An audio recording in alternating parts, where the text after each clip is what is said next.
Hi. You like fruit? How about apples? I know I like apples. They're my favorite fruit. And when I see a nice shiny apple like that, it reminds me of those old TV shows where there's a student that gives his favorite teacher a nice shiny apple, and then the teacher's so happy and the student's so proud. It's kind of a nice little relationship moment that you get to see. Well, you might not know this, but I was a preschool teacher for many years. And to be honest, I didn't get an apple from a student for many years. But when I did, it sure was sweet. Because, number one, I love apples. But number two, because I realized that it was such a nice moment that the kid thought of me and gave me an apple knowing that I liked apples. So it took quite a few years to get that apple, and it took a lot of patience. And that's what I want to talk about, patience. It's one of the fruits of the Spirit. And you can't talk about fruit of the Spirit without talking about spiritual gifts. And you might be thinking, what are spiritual gifts? Well, those are things like serving, teaching, giving, leading, encouraging, showing mercy. And then if you remember, the fruit of the Spirit is love, joy, peace, patience, kindness, goodness, faithfulness, and self-control.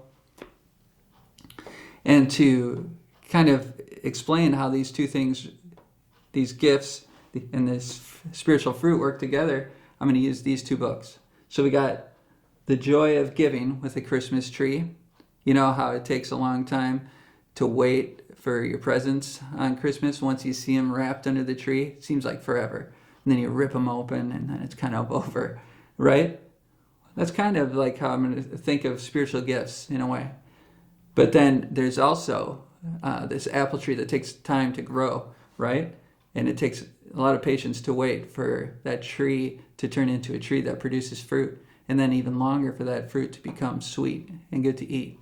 But the thing is that fruit, once it gets that state, it keeps coming every year. You can give it to people, you can eat them.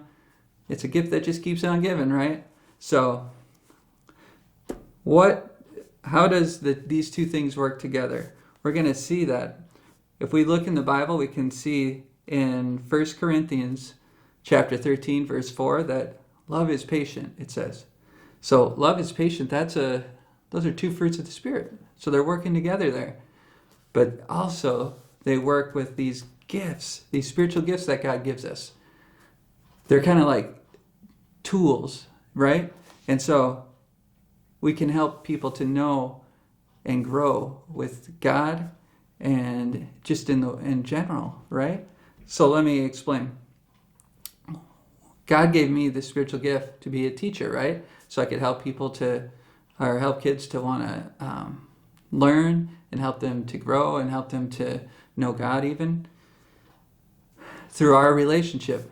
But it takes spiritual fruit to do that. It takes love and it takes patience, right? To do that. And it takes a long time. It's not something that happens overnight. In fact, if you think about my story I was telling you, that might be why it took so long for a student to finally give me an apple. Because maybe it took me that long to become a good teacher as I grew in the fruit of the Spirit with love and patience, kindness, gentleness, all those things. But God can use them along with these tools He gives us, these spiritual gifts, to bless people, right? And to make a world a better place and to help people to know what God is like and know His love. Now, if you look into the Bible and you look at Jesus, you can see that He has all the fruits of the Spirit, and He also uses all those spiritual gifts. He teaches, He serves, He gives, He encourages people, and He definitely leads and shows mercy, right? And we know He's just an awesome God like that. And so if we want to be like Him, we need these. And so God gave us His Spirit to do this. So I hope we can make the world a little brighter place and help bless each other. Have a good day.